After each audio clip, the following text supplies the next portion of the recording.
Hello, today is August 19th, 2014. We're meeting today with Mr. Joe Hoberman at his home in Loveland, Colorado. My name is Brad Hoops. I'm the interviewer with the Northern Colorado Veterans History Project.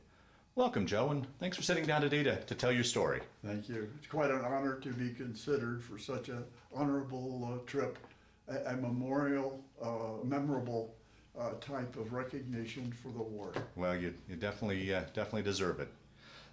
Let's start out, if we could. Tell us a little bit about yourself, your date of birth, where you were born, a little bit about your family. Okay. I was born on August 1st, 1925, at home in Flora, Indiana, which was a farm town. My father was a doctor, GP. My mother was a nurse, and so that worked out fine for me. Yeah. We left there. My parents divorced when I was probably about 8 years, 5 or 6 years old, 8 maybe, so my name was Joe Flora, Flora, and then when she remarried, then we changed my name to Hoberman. So I'm Joe Burton Flora Hoberman. You know, I still am in touch with my half brothers and my half sister. And went to high school in Indianapolis and graduated in February or January of '44. I wanted to go into the Army. In high school, in my senior year, we were given tests, and I was qualified for the ASTP. Oh, right. Uh-huh. Which, of course, they weren't being wiped out very, very often. So anyway. Well, now, from what I understand with that program, it was a special training program, but then the Army realized that they were going to be short of infantrymen, and they just kind of gutted the whole program and sent everybody to the infantry. Is that? That's right. Yeah. Yes, Yeah. That's fine. They did give me the Morse code training. So you actually started the program? Oh yes, yes. While still in high school? Yes. Pardon? While you were still in high school? Oh no. This is after. Oh, okay. When I was in the Army, of course they said, you know, the ASTP no longer needs new members. It's loaded, and we need you. So they gave me the telegraphy type thing. I learned how to use an M209A encoder, decoder. So that sort of filled in about 6 or 8 weeks. The rest of it was in pure infantry training. Now, how did you manage to go down that path? Is that from testing, or did you request that, or how did you get it? No. That was from my testing. Oh, okay. They just gave us a bunch of IQ tests and so forth. Okay. And mine was in the upper scale for them, I guess, for a kid that's 17, 18 years old. So that was the program that they put me in to use that. I can say now that helped me very much, because at the end of the war, I was called upon by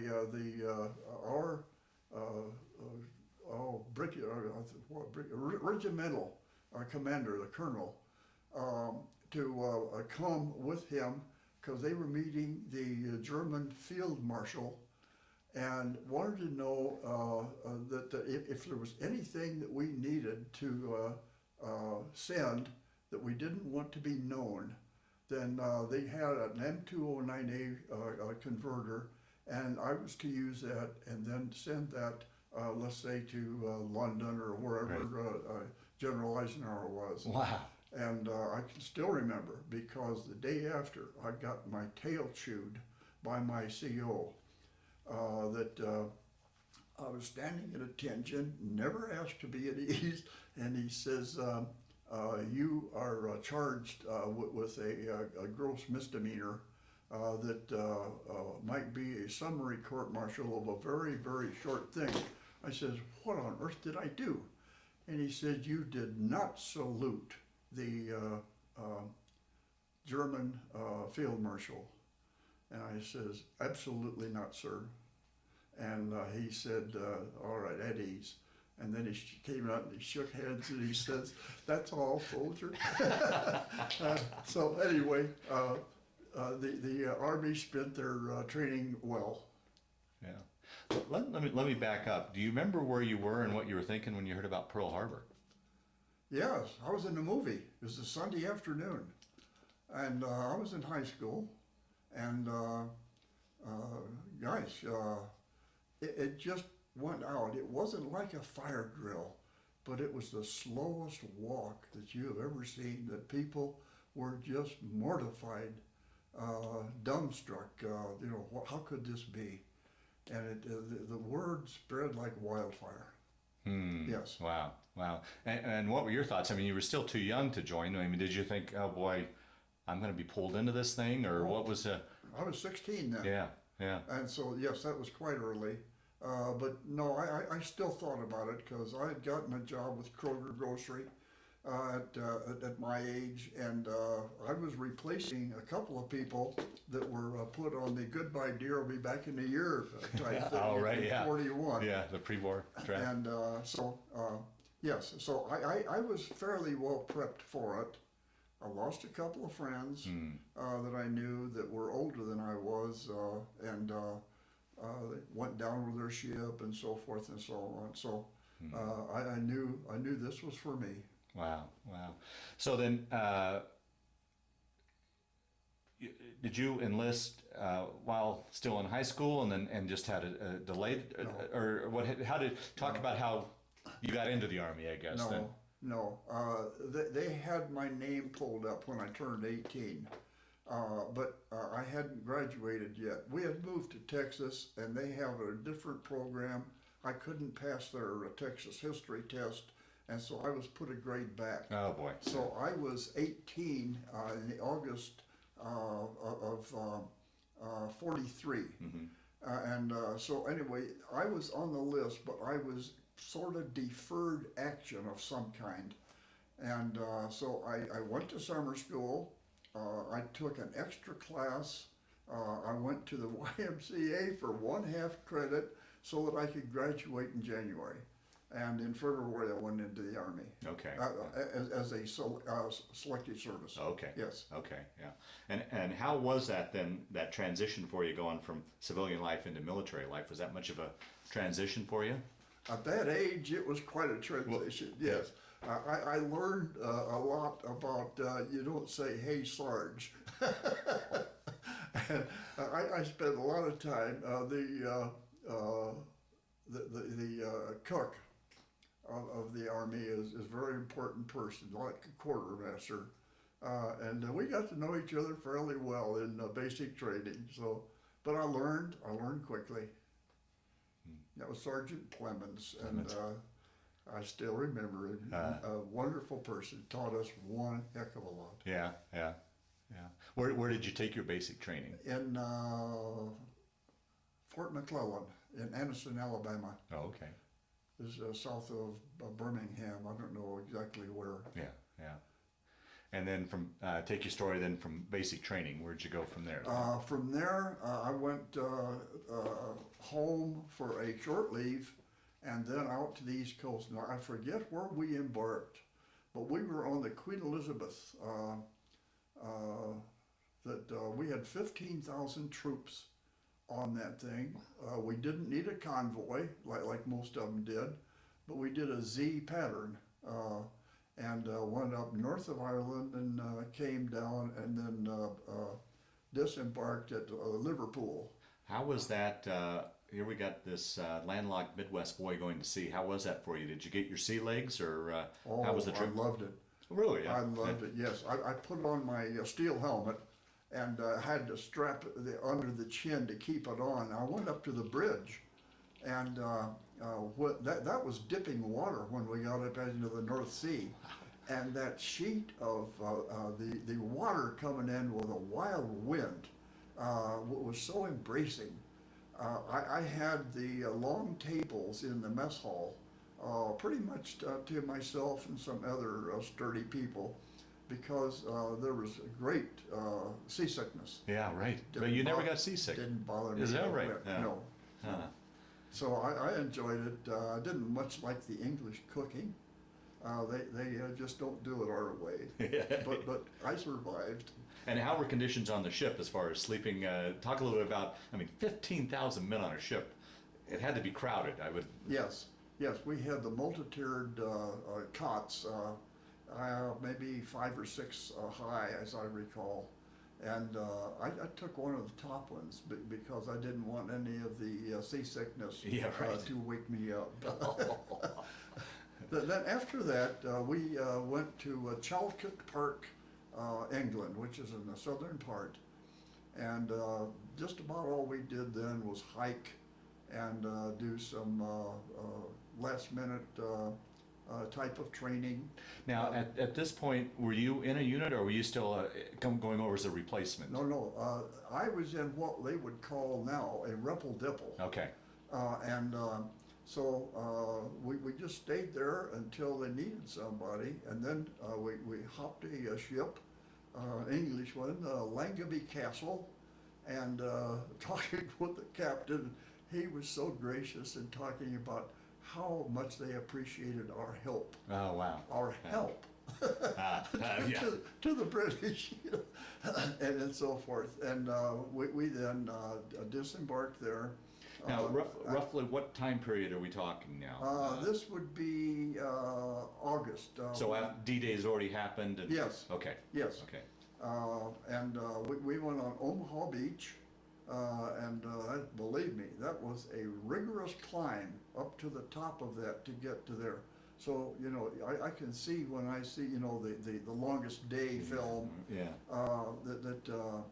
those guys did one heck of a job. And I'll never forget them. I pray for them often, especially my 3rd Division people. Yeah. Yeah. Oh, boy. Wow. Was there still a fair amount of damage on the beach, or had they pretty much cleaned that up? Pretty much cleaned that up. Yeah. Yes. Yeah. The bunkers that they had, those were pretty well decimated. So there wasn't much to see there, and there wasn't any tide. This was not a guided tour. Yeah, right. And from there, then we went directly to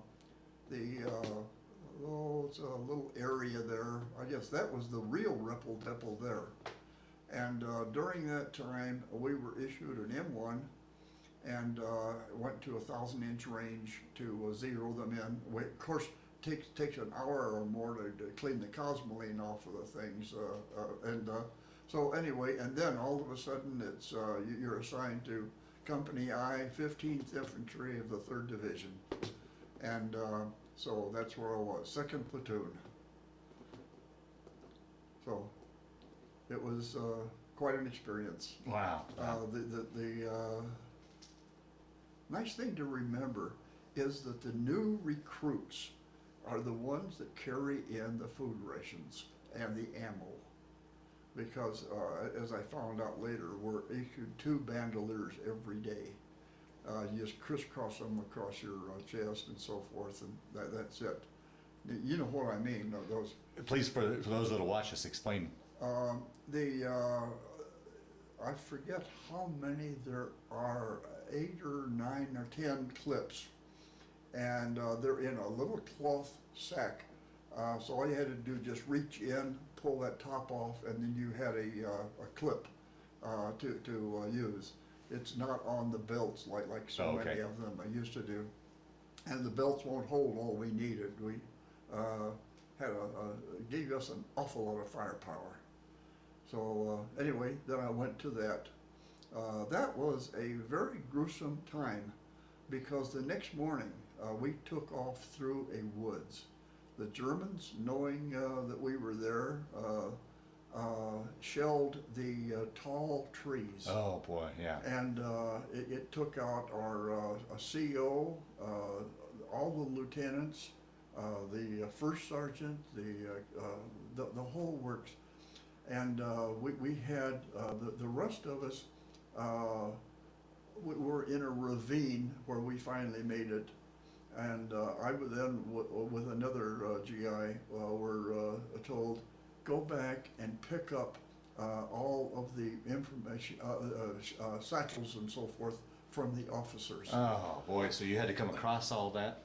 Yeah, we came across all that, which was gruesome. We met a guy, we called him Pop Armstrong. He was 35 years old, an attorney from Alabama. And he wanted to be there, just like the rest of us. And he was sitting there, he didn't know what day it was, and so forth. And as I wrote a story later and sent it to my daughters, this is what war is all about. And when they let him come into combat, I'll bet you they had no idea that you didn't have to kill a man to kill him. I hope that he made it. But we guided him out like an absolute envelope, which we would call probably an Alzheimer's today, you know. And we had the maps and so forth from the officers. And a day later, a 2.5-ton truck came and took all of us. So that was kind of a sorry sight. How was it? I mean, it was obviously bad for him, but how was it for you? I mean, here's this young kid that really had never experienced, I don't imagine anything violent, so violent and gruesome, and you come up across. I mean, how did that play on? How did you deal with that during? I learned a lot. We had captured one German soldier, and in the after that, then when I went up to the woods, up to the forest, they were still shelling us. But this was artillery. It wasn't the 88. And I learned how to listen to the whistle. And as they go, I would hit the ground and it'd go way off over there. And I found that, well, why did I do that? And then pretty soon you hear the whistle, that's not for me.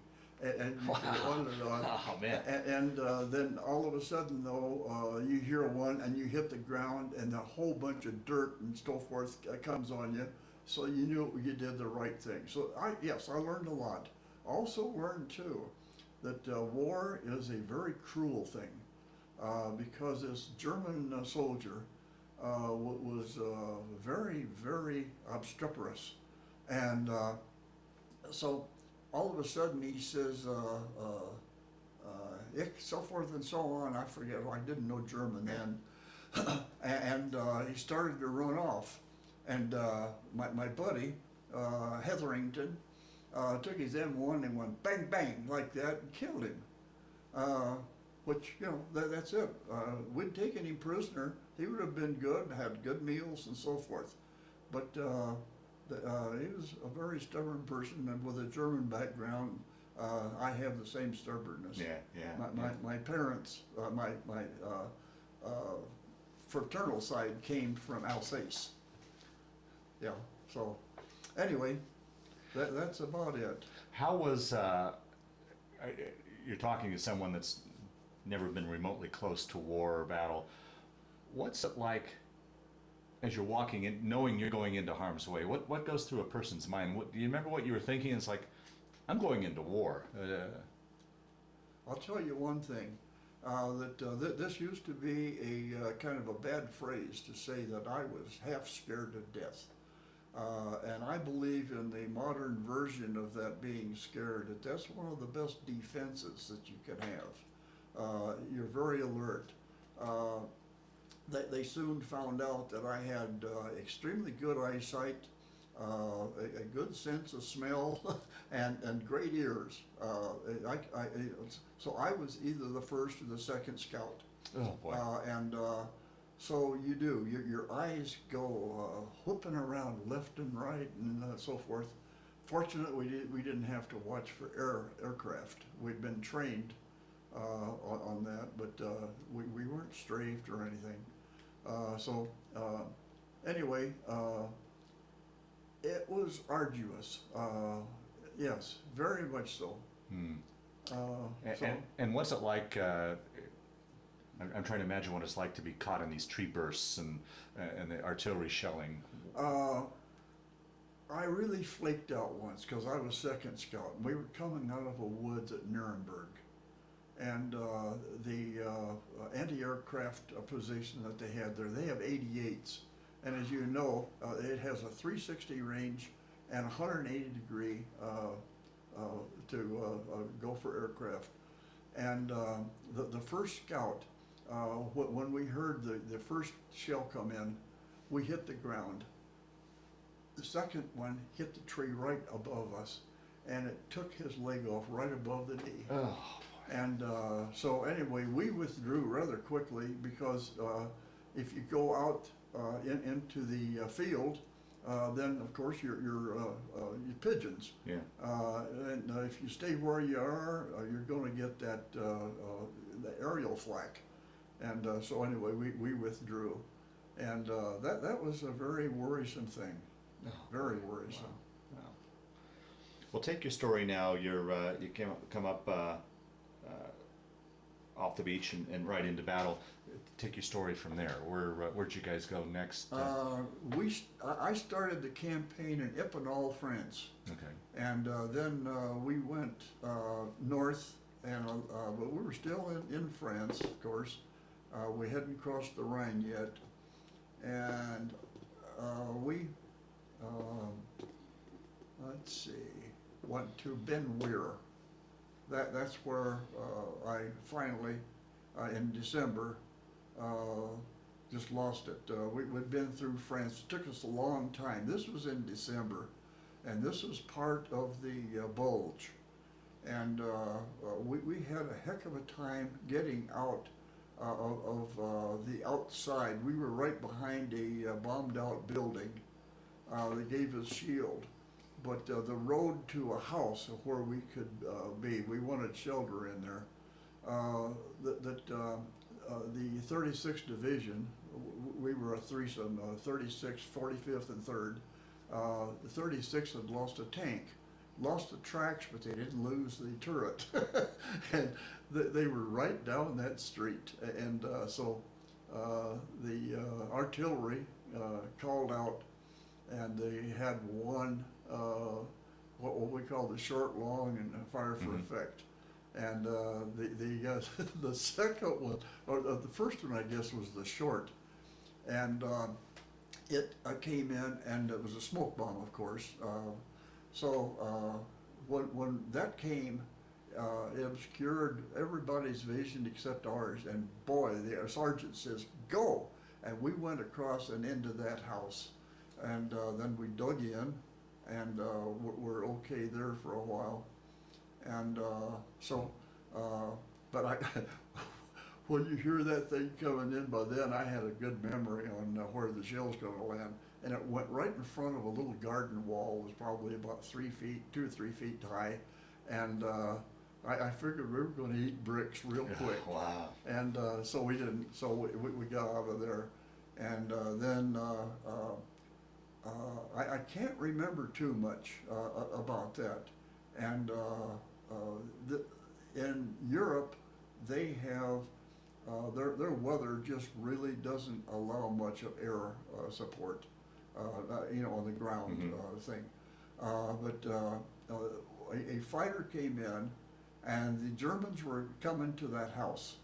And they were coming out of their holes and so forth and so on, and they strafed and so forth. And our CO, not CO, the platoon leader, lieutenant, was fairly new, but he was learning fast also. So he says, "We got to go." And so we got out of there, and we went up a hill without a shot being fired at us while that airplane was going along. So God bless the 8th Air Force. It's the only time we ever saw one of our fighters. Wow. Well, I mean, you were talking about weather. I think needs to be added to this story that during this time period, it was one of the most severe winters in like 50 years, in coldest winters in Europe in 50 years, if I'm not mistaken. Yes. Yeah. That's because I at that time was carried away after we got away from Ben Weir. I think it was a day later that I couldn't walk, and so I had gangrene in my toes. So I wound up in a station hospital, And after I'd been there maybe a month, the bulge was still very, very much on. Wow. And so they were taking guys with silver plates in their head, and so it took me, and we were put out in a tent. Uh, and the next morning, then we had to go through a physical. At that time, I could not get my boots on. I had not touched the ground until they let me go. Wow. And at that time, the doctor just gave me a no-go, and they sent me to Aix, France. Right, it's a suburb of Marseille, and that was the 43rd General Hospital. And at that time, it was determined when the weather comes and there's no freeze level, then the soldier will be okay. And at that time, I did a lot of training, a lot of walking, and so forth and so on. So I was ready.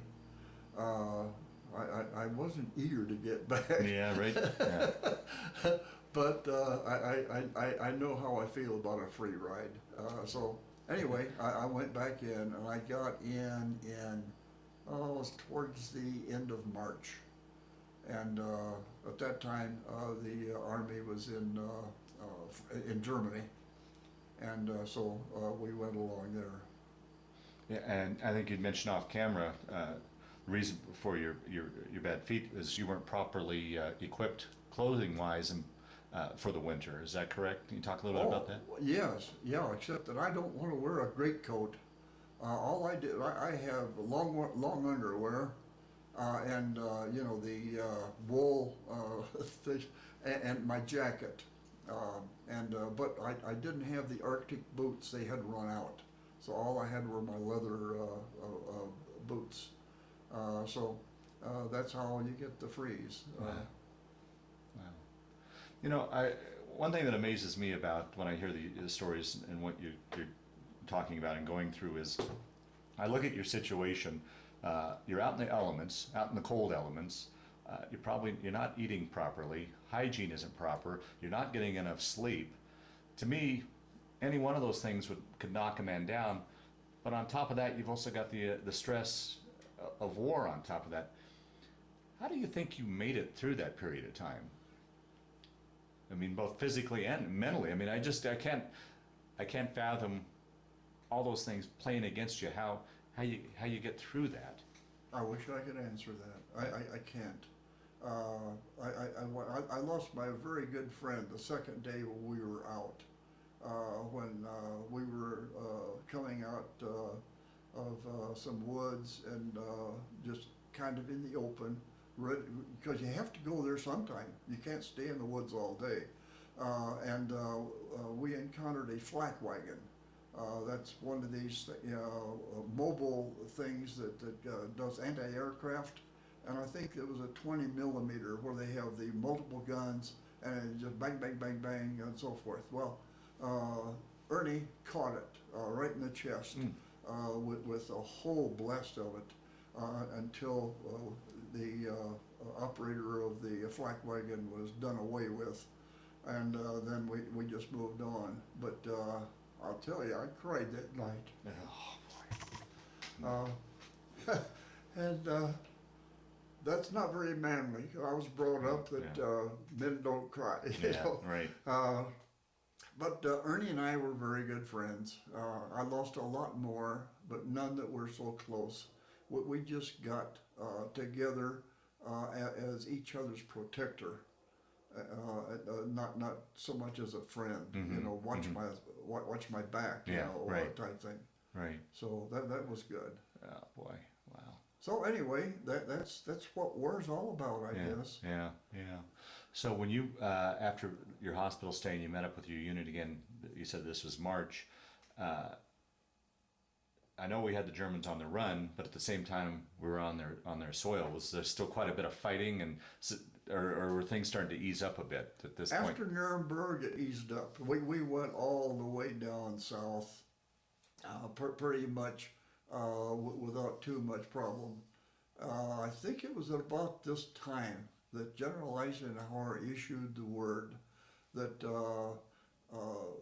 in reality, the war is almost over, and it will not be completely over until we have completely occupied the land. And we wound up almost the middle of Austria, and so we were we were doing okay, but we weren't losing a lot of people. Rations were short, very short. Really? Yeah, but we had one Australian that we picked up. He had been a prisoner of war, and we picked him up, and he was a good forager. And when we get into a little village, he'd go down the basement. He'd come up with some canned fruit and some onions and so forth. And we ate on that for several days because the truck company truck couldn't keep up with us to feed us. So we did all right. Wow. And it was tough in the winter. We were eating better then because they'd come up with some new sea rations, like the Franks and beans were probably not my favorite. They had beef and noodles. Before then, we had hash, and I used to have to open that thing up and then take the spoon out of my boot and with the backside of it to chip away and then eat what I could chip because it was frozen solid. Oh, wow. And so that wasn't much fun. And we had no hot coffee and so forth. So it was kind of a reprieve to raid some German's basement. Now, as you guys would go through these various villages, would you have any interaction with the civilians at all, or? No, No. none whatsoever. We had one captain that joined us. I guess when I came back, he was there. Captain Bob Hawkins, and he I guess was imbued with movies.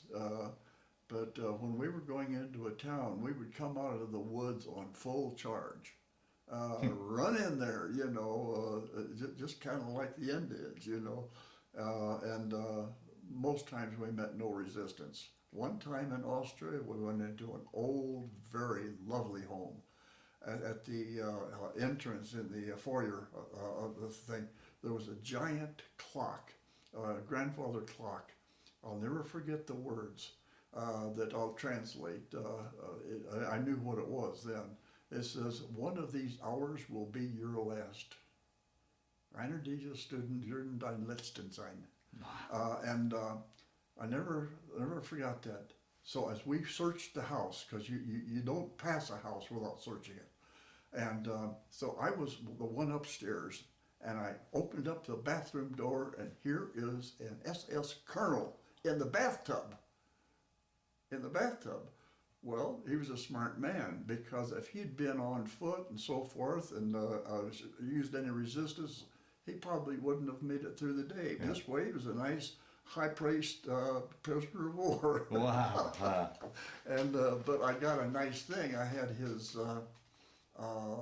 dagger that he had, which had the SS swastika on the top, and it was a silver type thing, which I had to leave my gas mask, which we'd been issued because there was a dire warning on the thing that the Germans might try the last attempt. We had them in our artillery things, and I had them in theirs, I guess. So anyway, the captain told me once, well, I forget what city it was. It was a fairly large city, but we just couldn't get anywhere. And so he said, we've lost radio contact. Would you go back to the mortar crew and give them some information? We need this part shelled there quick. So I had to strip off all of my stuff, and my gas mask at the bottom is where I had that silver thing. I had about $50,000 in German marks that I got from a paymaster, and I was going to convert and so forth. Anyway, it didn't work out. So anyway, I had to strip off everything. Rifles, all I had. and I had to jump fences and do all that stuff and get back there to the mortar crew and give them the instructions. By the time I got back, and the company had moved on, I had left my stuff under a staircase in a house. It was gutted, and that was everything was gone except the gas mask. Oh, And, really? yeah. Oh, no. But I never saw it, never heard of it.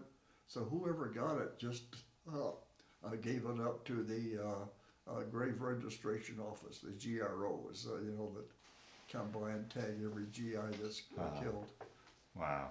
So, yeah, that's all part of the game. Yeah. Yeah. Yeah. Wow. So then, you said after Nuremberg, things quieted down considerably then? No, maybe it was Nuremberg. It's where we couldn't get anywhere. Oh, okay. We had one. I think yes, it was Nuremberg, because we followed K Company, and K Company was supposed to go across pretty much a bombed out area, and the artillery was to be inside with that. They were to shell ahead of them okay. and go. As it turned out, K Company went on the same moment they should go. The shells were all on them. Oh, So you can see that we were having a real problem, and it was hard to see those people. They weren't all snipers, but they were darn good covered shooters, which would make them amateur snipers, but they were very, very hard to apprehend. Oh, boy. Wow. Yeah, had a lot of problems. Now, was that in Nuremberg when we were talking off camera that you were showing me that piece of shrapnel that got lodged in your knee? No, where did that happen? No, Tell that was, story. that was in Ben Weir before okay. before I was carried away and put in the hospital with my feet. Okay. But I lost all of maybe a drop. I'm not sure. But I mentioned it to the first sergeant after the war was over and so forth, and they started gathering points. Right. I wasn't married, so I didn't get that point, Right, and a whole bunch of other things. So I was going to be on the end of the list. So I thought, well, it won't hurt me. I've been here for a long time, so that'll help. And he says, no. He said, if you had a scar, we might look at it and so forth. I didn't pursue it. Okay. It wasn't worthwhile. Yeah. It was one of those flip a coin type things. It just didn't come up heads. Wow. Talk a little bit about, if you will, about communications. I mean, in today's age, we've got cell phones and computers, instant messaging. Back in the day, you really just had Vmail or the letters, correct? Talk about communications back home and such. And what that was like. Yeah. Yes. And you had to be very careful because your company, your platoon leader, was responsible for editing those.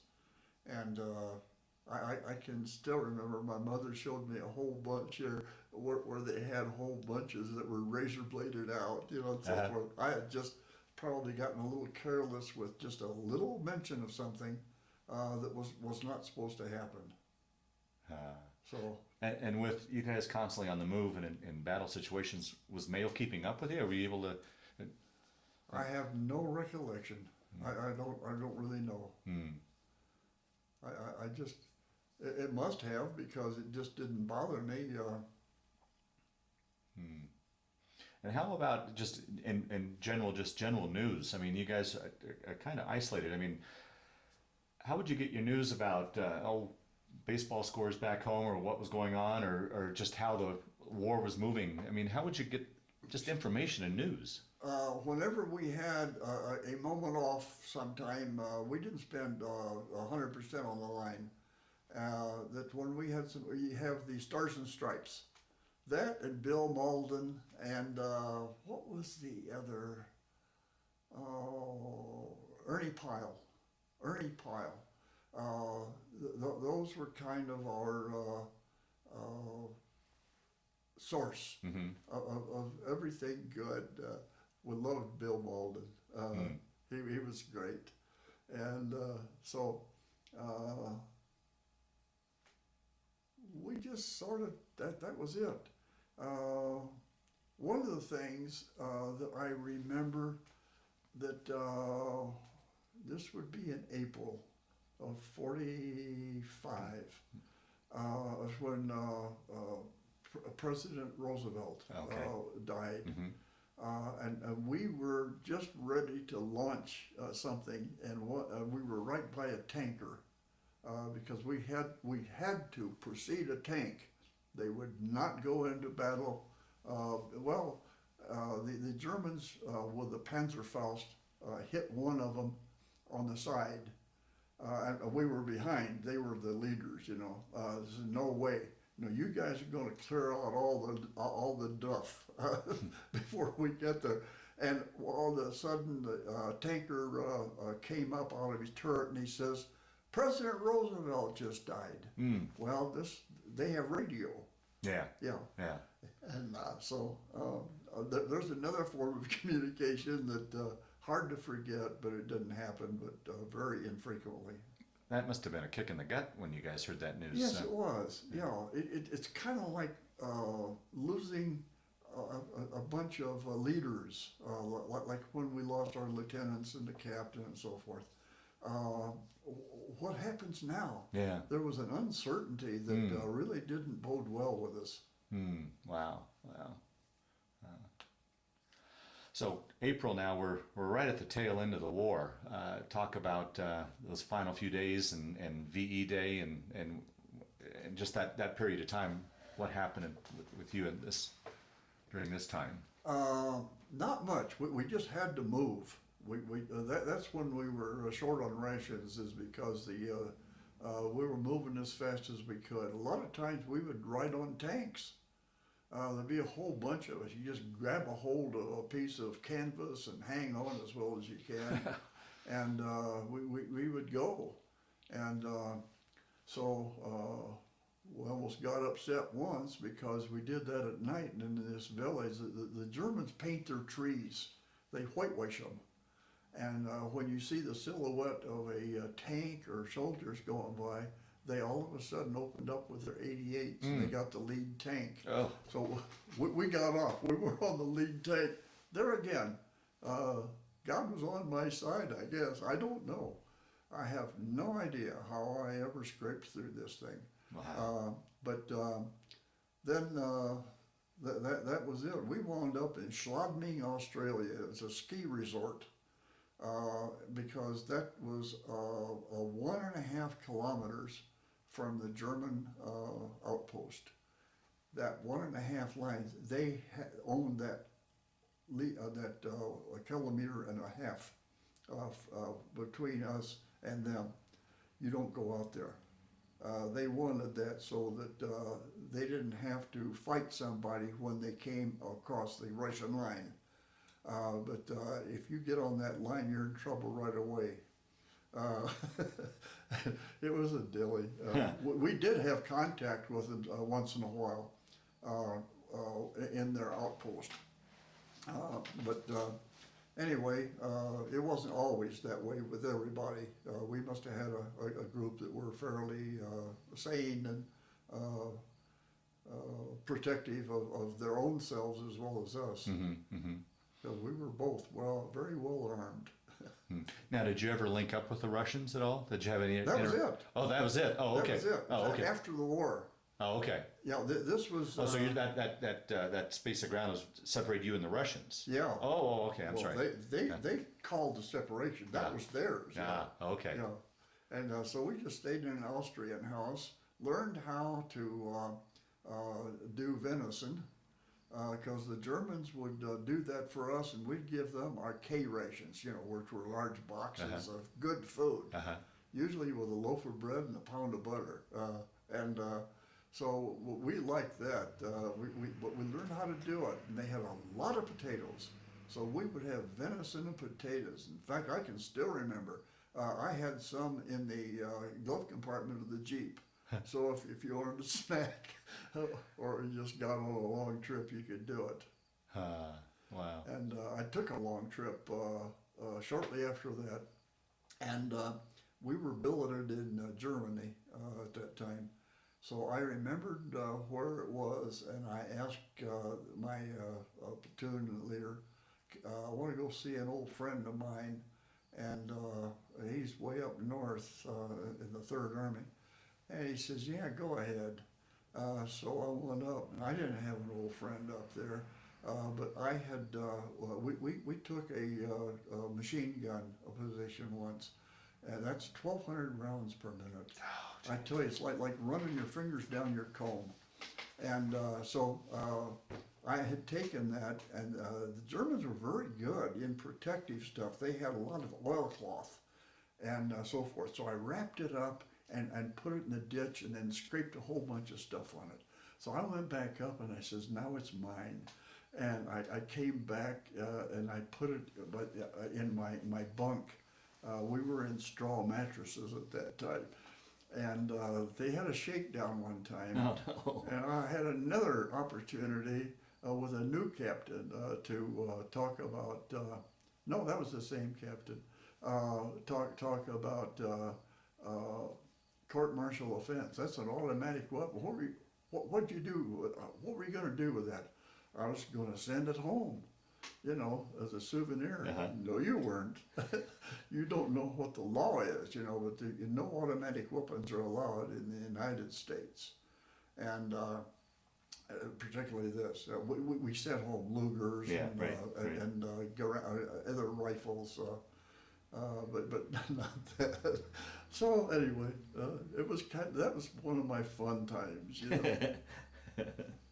Do you remember where you guys were when the German surrender was announced? And was there a celebration, or what was that day like? I don't remember where we were, but we were in a state of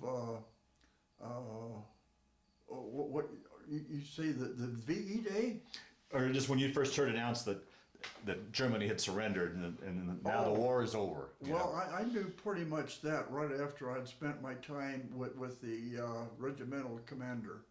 That right after that we got the word, and then we were billeted in the same place. We were in Gießen, Germany, Gießen they call it, near Frankfurt, and we got the word in August that really was the one that was better news than the other one, because we knew that it was over because we had made it over. Yeah, okay. But when we heard Japan had surrendered, it's fine, because we were ready to go. So there was plans to transfer you guys to the Pacific? Yeah. Oh boy. Oh yeah, 3rd Division was going to go. Oh boy. And they even changed our song, instead of eat a crop for breakfast every day, it's eat a Jap for breakfast every day. Oh boy. And so we were not too high-spirited about going over there. Sure. Yeah. It was rough enough to go through the winters, but we sure as heck didn't want that kind of a smoggy summer, hot summer. We didn't want the Japs either. Yeah, right, yeah, and how viciously they fought. Well, we understood the Germans because we're kin. Yeah, right, yeah. And not them. Yeah, right. No. Right. So the war is over, and then you guys convert to occupation duties then, or what? Yes. Okay. Yeah, that was it. Yeah. And very dull, not much. There's a lot of resistance. Still, you'd find a cable across a road once in a while. That's why we had that perpendicular rod that was welded to the front of a Jeep that would trigger off the thing. And but anyway, you'd see kids that you'd go by and they would put up their shoe, and they would have a swastika on the sole of the shoe, which kind of let you know. Really? Yeah. Wow. The Hitler Jugend was pretty strong.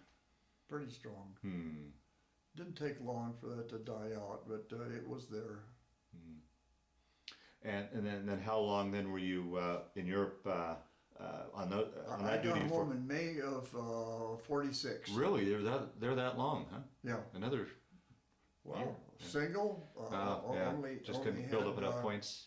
that ended my 2 years. So, but I had a year and a half. Uh, so I'd say a year in the war. Uh, 6 months getting ready, and then afterward. So anyway, I had a total of 2 years overseas, though. Yeah. Wow, wow. So what sort of things would you do during till you returned home with occupation duties? I mean, what would you guys? Um, I was assigned to take over a German theater in Gießen. And I had a buddy that was with me, and we were to run that place. Oh, really? Yeah, it was still standing, still standing. A huge theater, had nice Zeiss Icon lenses, for their film showing, and and we also had a small hotel where guys coming and going from leave and so forth, where we had beer and so forth. And I had a German that reported to me that had been in the First World War. And we had some rigorous times with him, but I finally converted him that we won. We are now chef. We are the chief of Deutschland. So that was it. It was just kind of a thing. We did kind of miscellaneous stuff. I don't know what the other guys did, but we had this. During that time, did that give you an opportunity to travel around Europe at all? Did you get any? No. No. No. No, we went over to France once to pick up some cognac, and almost got killed doing it. But French didn't like it very well. But the officers had a nice bar, or a club, and so that was it. So Sergeant and I went over and had a trailer, and but we got back. We were okay. So then you come back to the States in May of '46, and how much longer were you in the service before you were discharged? I was discharged upon arrival back in Camp Ottery, Indiana. Oh, okay. Which is down near Bloomington. Okay. Yeah. And then I was in time that I went to Butler University on the GI Bill. Okay. And then I went there for another 2 years. And then I heard of a wonderful opportunity. Language to me comes so easily. Math is not so good. I mean, the high math. But the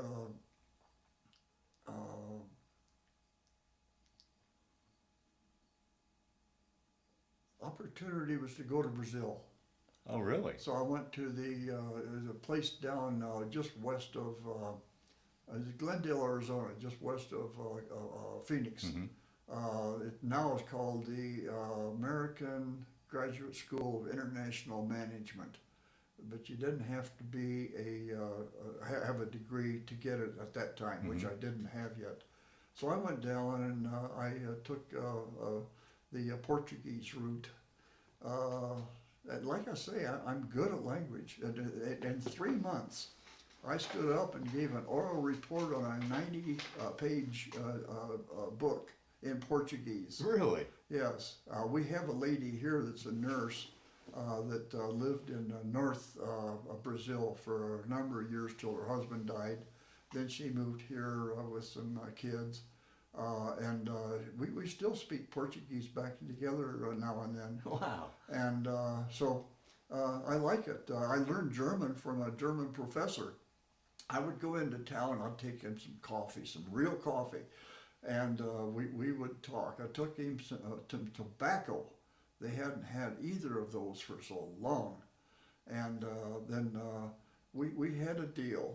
I said, okay, you teach me German and about Germany, and then I will exchange all the information, because I think it was 1930 or 31 that he went with a group of students to Chicago. Maybe it was 32. I guess that was the World's Fair in Chicago. Anyway, um, uh, that's where I learned an awful lot of German. Wow. And so I took German then at Butler, and was absolutely great, just great. I had no problems at all. He put me on the honor roll 1 year because I got 5 hours of A's in both semesters. Came easily. Huh. And that's just the written type, that's not the verbal. So anyway, had a good German teacher. So is that what you got your degree in, was in German, or what was your undergraduate degree in? No, I didn't get a degree there. Oh, you didn't? Oh, okay. I got a 2-year degree of sorts. I forget what the heck they call it, but it's not the needed one, that you get after 4 years. Mm-hmm. No, and that's when I just had the wanderlust, and I went down to Glendale. I heard about that, and after one semester, then we had a visitor that came up from Rio, and was talking about it. And I says, "How's everything?" And I think he worked for a bank down there, and he says, "I'm so glad I'm out of there. It was kind of like a ghetto." Of where you are all by yourself and nobody really appreciates what or who you are and so forth, but you're as the Germans call an Auslander, and so I thought, oh, whoa, no, okay. So anyway, I then quit and went to work for General Motors, and then after I'd touched base there, I went to work for Illinois Bell Telephone. That's where I worked for the next 25 plus years. Wow. And that was it. Yeah. How was that coming back to the States? Kind of the reverse question I asked earlier. The transition after everything you'd been through, after all the destruction and such that you saw. How was that as far as readjusting back to being in the States, being out of the service now and a civilian again? Was that much of an adjustment for you? No. No? Okay. No. I would say my adjustment was during our occupation period, where you would go through one of the villages that we had gone through before, and either the tanks or the artillery had destroyed a lot of the town, and here were the Germans out with a mortar hammer, taking the mortar off of the bricks and stacking them up. You would see stacks of bricks 4 and 5 feet high for a block long. They were ready to rebuild, and I really, my heart went out for them. That there's no give up type thing, we're down, but we're not out. It's that kind of a thing. Yeah. So that was good. But I was very glad to be home. Very glad, and was received with more welcome than you can imagine. The state of Indiana gave us a free hunting license and fishing license and that sort of thing. And it's on my discharge now in the back where they stamp it, that you can't go back again, So, no, it was very nice. It was very nice. You had mentioned prior to sitting down for this interview that you did have some problems with nightmares and things over the years. Were you able to put all that behind you, or did? Yes. Like I said, there were times that my wife would wake me up and said, you were yelling again. I don't know what went wrong and so forth. And that would happen, I can't remember how, but not frequently. But then all of a sudden it seemed to disappear. And in the last 3 years, it hasn't happened at all. So, I mean, that is beyond me. Yeah. So that's good. But I suppose, we had a good communication system in the Army. The arm and hand signals. I think everybody's familiar with those. It's not semaphore, but it's more than so forth. It's come here, go there, go down, faster, slower, the whole works. So I don't know what I was yelling at, but the only thing I can imagine is that maybe there's some presence of an enemy that we weren't expecting, and it was a get down or something, I don't know. But it was kind of, I guess it was sort of a warning type of a yell. I don't know. Yeah. And, So you really have no memory of it. I mean, it isn't something that. No, I have no memory. Oh, wow. No. Oh, darn. No, Okay. so that's good. Yeah. So no, I don't have PSTD or Oh, anything okay. like Okay. that. Okay. No, Okay. no, Yeah. no. I was unscathed. Okay. Yeah. Why, I don't know. I've often tried to figure it out. Yeah. Right. Right. Through the years, have you ever had the opportunity to go back to Europe and retrace your steps at all, or I don't want to. don't want to? No, I've had many offers of where I Company, they have a plaque for us, some kind of a road thing, where it's a permanent structure for the Company I of the 3rd Division, 15th Infantry, as to how we rid the place of Germans, because after we had to leave that one time, the rest of them went back. I was in the hospital then with my feet, Mm-hmm. Mm-hmm. and but no, I figured I don't want to go. Yeah. Yeah. I don't go to meetings. I was just going to ask you if you kept in touch with any of your buddies you served with, or gone to any reunions, or no? No. I paid dues for the Company I. Outpost 88, they call it. I don't know why. Oh, I guess that's because there's that many of them. And so, but no, I don't want to go to the VFW and be asked about the war or to share stories because what's gone is gone. Yeah. And I don't really enjoy reliving it. Yeah, sure. Understandable. Well, we'll start to wind down this interview. You want to talk a little bit about family and such, as far. Oh, okay.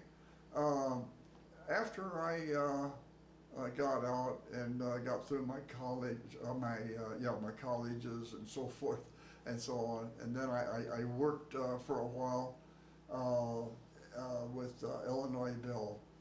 Then I met this lady through through her cousin. My buddy that was in the Army, he and I went to high school together, and so they would do this matchmaking thing and so forth. Hey Joe, we need a 4th for bridge. And I said, oh yeah, I'm not doing anything, and so forth. Well, it wound out, she had tickets to the symphony, and I'm a music buff. And so I went to that, and we'd go to a movie, and well, anyway, pretty soon it just got too unbearable to live, sanely. So we got married and spent 58 and a half years together. And so anyway, I was a caregiver for quite a while, but we got through it all right. Yeah. I have 2 daughters and a bunch of grandchildren and some great-grandchildren. And so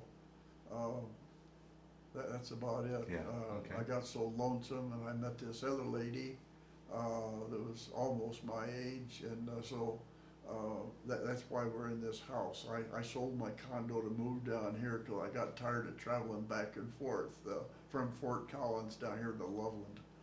And so after a year and a half, she was diagnosed with ovarian cancer.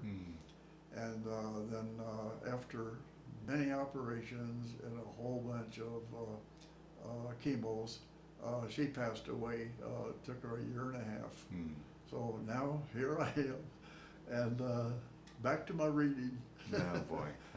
I like to read, Yeah. and I have a lot of friends here, and still, I play golf 9 holes once a week in a Oh, cart. good. Yeah, well, I have to carry my oxygen with me. I was a very heavy smoker, yeah, and so I developed that need to supplement my oxygen. Hmm. Well, Joe, as we wind down this interview, is there anything I didn't ask you that you wanted to talk about, or any of the stories that have kind of floated to the top as we've been sitting here talking, or do you think we've pretty much covered your story? How would you, anything you can think of that we've left out that you wanted to talk about? No, probably one story. One story that still sticks in my mind is that at one time we had during the I guess this would be towards, no, this was in December, before we went on our last blitz up to Ben Weir. We were at Strasbourg, and so we were the holding company. I think the 45th Division was the lead, and we were one of the side backups. And we had Watch on the Rhine. So we were there watching on the Rhine. And so I was on our handheld radio to somebody, and all of a sudden I hear this thing go wham! And it was an 88 that this tank, German tank, Tiger, shot. It was a smoke shell to just kind of find out where they were, but it was close. And what had happened is that we were watching a pillbox on the ground that was watching for anybody that might want to be coming across the Rhine. And the tank was someplace else, but they triangulated me. And anyway, the substance of my story is keep it short. The longer you talk, the greater the accuracy of the triangulation. Oh, man. Oh, boy. Yeah. But nobody was hurt. But it taught a lesson. Yeah. Oh, wow. Wow. No, but nothing else that's worth talking about Okay. or repeating. Yeah, You know? okay. Well, the last question I always like to ask with these interviews, how do you think that period of time played a role in your life, affected your life, changed your life, or do you just look at it as just a chapter in your life that you went through? How would you answer that? I would say it manifestly affected my life. As you see on the refrigerator, I still have the 3rd Division shoulder patch. I have a 3rd Division hat, cap. I pray often for my lost friends in Germany that are still there, and friends. And it's something that I can't forget. At the time, we didn't think about things like that as to what we were putting our lives on the line for. As it worked out, it worked, and then politics and economics kind of undermined that, and we've been back at it, and I resent those times. I totally resent those. It may be good for the economy, but it's not good for the world. Yeah. And war is, I forget what General Grant, war is hell. General Ulysses Grant. And it is. Yeah. And I felt ours was worthwhile. Wow. But I think about my buddies several times a week. Really? I can't say every day Yeah. because it just doesn't bear that, but very, very often. Wow. Wow. Well, Joe, I want to thank you for sitting down to tell your story today, but just as important, I want to thank you for your service to our country. Thank you. Thank you.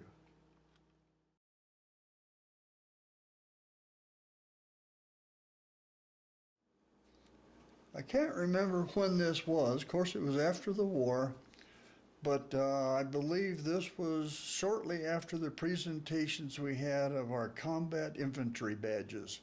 because I wasn't in real dress uniform.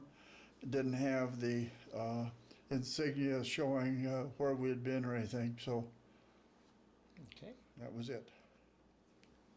This was right at the close of the war, and this was in Schladming, Austria, in a ski resort where we were billeted.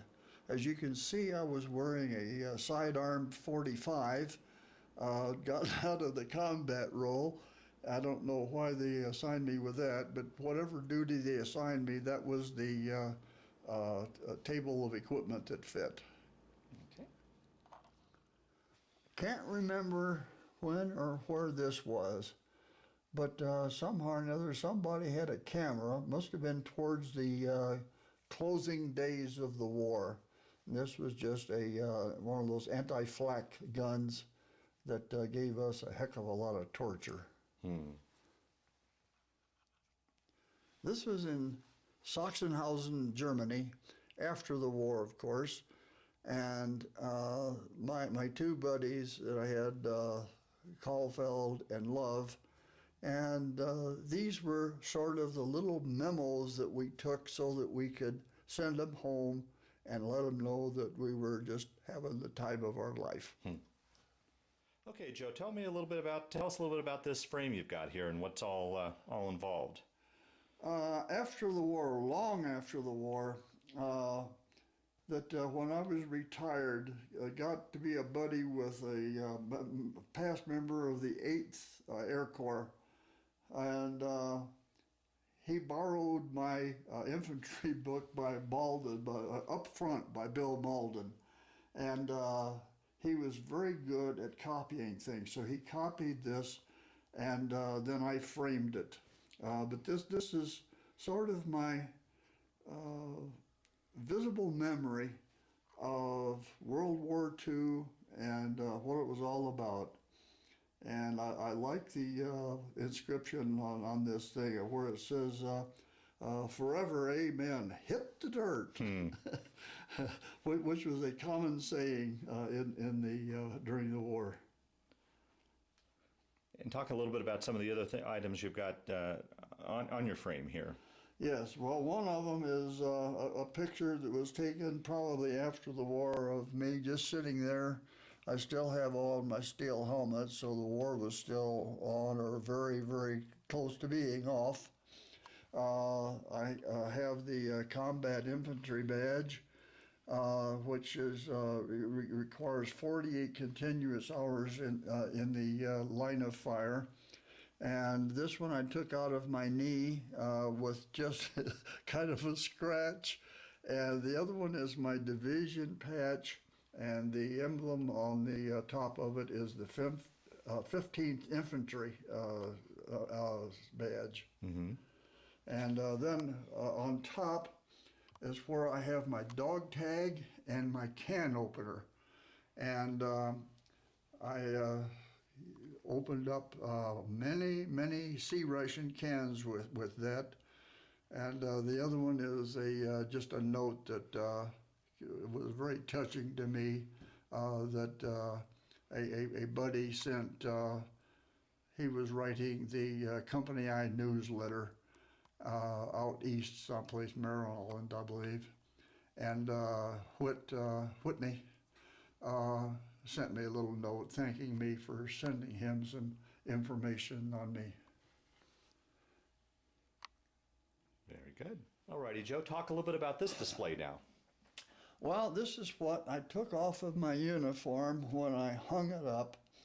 And of course, there's a division patch, the time, number of 6-month periods that I spent overseas, some of the campaign ribbons, and other things. The thing around the edges, I believe, I'm not sure, I think is the Croix de Guerre that the French awarded to the division for our participation in the 7th Army.